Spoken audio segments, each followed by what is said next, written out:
யாத்திராகமம் 11ஆம் அதிகாரம். அப்பொழுது கர்த்தர் மோசேயை நோக்கி, இன்னும் ஒரு வாதையை பார்வோன் மேலும் எகிப்தின் மேலும் வரப்பண்ணுவேன். அதற்கு பின் அவன் உங்களை இவ்விடத்திலிருந்து போக விடுவான். சமூலமாய் உங்களை போக விடுவதும் அல்லாமல் உங்களை இவ்விடத்திலிருந்து துரத்தியும் விடுவான். இப்பொழுது ஒவ்வொருவனும் அவனவன் அயலானிடத்திலும் ஒவ்வொருத்தியும் அவளவள் அயலாளிடத்திலும் வெள்ளியுடைமைகளையும் பொன்னுடைமைகளையும் கேட்கும்படி ஜனங்களுக்கு சொல் என்றார். அப்படியே கர்த்தர் ஜனங்களுக்கு எகிப்தியரின் கண்களில் தயவு கிடைக்கும்படி செய்தார். மோசே என்பவன் எகிப்து தேசத்தில் பார்வோனுடைய ஊழியக்காரரின் பார்வைக்கும் ஜனங்களின் பார்வைக்கும் மிகவும் பெரியவனாயிருந்தான்.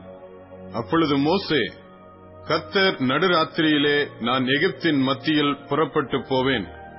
அப்பொழுது சிங்காசனத்தின் மேல் வீற்றிருக்கும் பார்வோனுடைய தலைப்பிள்ளை முதல் ஏந்திரம் வரைக்கும் அடிமை பெண்ணுடைய தலைப்பிள்ளை வரைக்கும் எகிப்து தேசத்தில் இருக்கிற முதற்பேர் அனைத்தும் மிருக ஜீவன்களின் தலையேற்றனைத்தும் சாகும் என்று உரைக்கிறார் என்று சொன்னதுமன்றி, அதனால் எகிப்து தேசம் எங்கும் முன்னும் பின்னும் ஒரு காலம் உண்டாகாத பெரிய கூக்குரல் உண்டாகும்.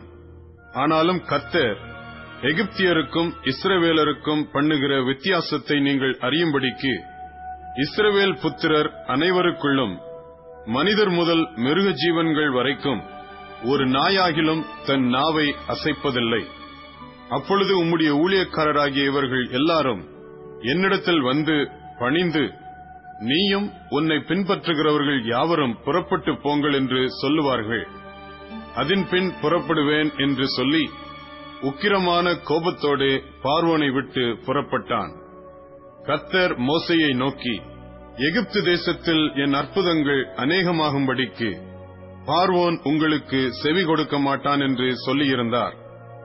மோசேயும் ஆரோனும் இந்த அற்புதங்களை எல்லாம் பார்வோனுக்கு முன்பாக செய்தார்கள்.